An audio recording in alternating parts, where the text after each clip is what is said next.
Hello మా welcome back to బాబా మధ్య vlogs. Karthika మాసం అయిపోతుంది కదా, మా అమ్మగారు ఏదైనా అన్నవరం తీసుకెళ్ళమన్నారు. అమ్మ అడిగిన తర్వాత ఎవడు కాదంటారు చెప్పండి. అందుకే ఇప్పుడు అన్నవరంకి అయితే స్టార్ట్ అయ్యాము. వెళ్తున్న దారిలో అయితే చేబ్రోలు సత్యమతల్లి గుడి అయితే కనబడుతుంది. మేము ఎప్పుడూ అక్కడ ఆగామని దర్శించుకొని అప్పుడే వెళ్తాము. సో ఇప్పుడు కూడా మనం చేబ్రోల్లో అయితే ఆగాము సత్యమతల్లిని దర్శించుకోవడానికి. ఫస్ట్ అయితే ఈ గుడికి వచ్చిన ప్రతి వాళ్ళు కాళ్ళు కడుక్కొని బొట్టు అయితే పెట్టుకుని కొబ్బరికాయ కొట్టేసి అప్పుడు అయితే తల్లిని దర్శించుకుంటారు. దర్శనం అయితే సక్సెస్ఫుల్ గా కంప్లీట్ అయిపోయింది. ఇక్కడ అయితే గుడి కమిటీ వాళ్ళు కార్తీక మాసంలో వచ్చిన డబ్బులను అయితే లెక్క పెడుతున్నారు.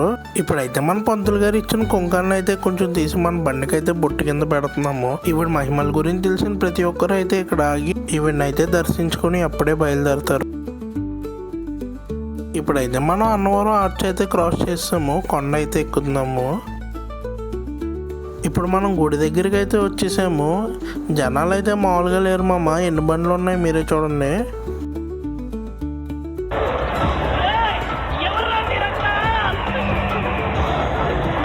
ఇప్పుడు మన లగేజ్ని జోల్ని అయితే కౌంటర్లో పెట్టేసి మనం అయితే దర్శనానికి వెళ్ళిపోదాము.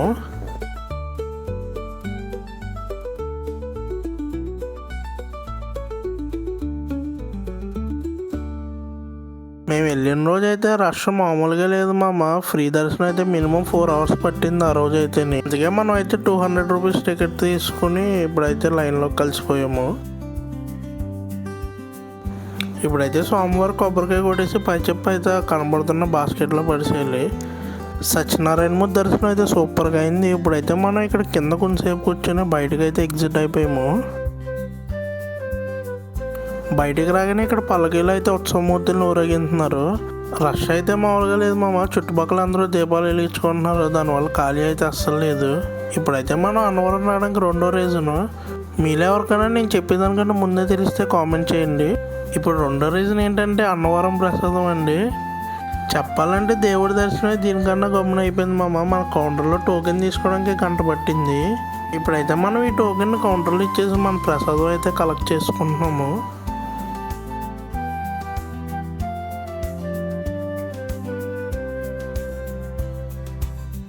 మనం ఇక్కడ ఎక్కడన్నా నీడకున్న ప్లేస్లో అయితే ఆగి అర్జెంటుగా ప్రసాదం అయితే తినాలి. స్వామివారి ప్రసాదానికి మనం రివ్యూ ఏమి ఇస్తాం చెప్పండి, కానీ ప్రసాదంతో ఏ ప్రసాదానైనా కంపేర్ చేయొచ్చు, అంత టేస్ట్ ఉంటుంది. నెక్స్ట్ అయితే గోధుమ బంగి అంట, ఇది కూడా తిన్నాను. ఇది టేస్ట్ అయితే సూపర్ ఉంది. గీ ఫ్లేవర్ అయితే బాగా ఎక్కువ ఉంది. అంతే మామ ఈ వీడియో అయితేనే. మీరు ఎంతవరకు చూసారంటే మీకు ఈ వీడియో నచ్చినట్లే ఉంటుంది. సో వీడియోకి ఒక లైక్ చేసుకుని వెళ్ళిపోతూ ఛానల్ సబ్స్క్రైబ్ చేసుకుని పంబన్నతి విజువల్స్ అయితే చూస్తూ వెళ్ళిపోండి. Thanks for watching.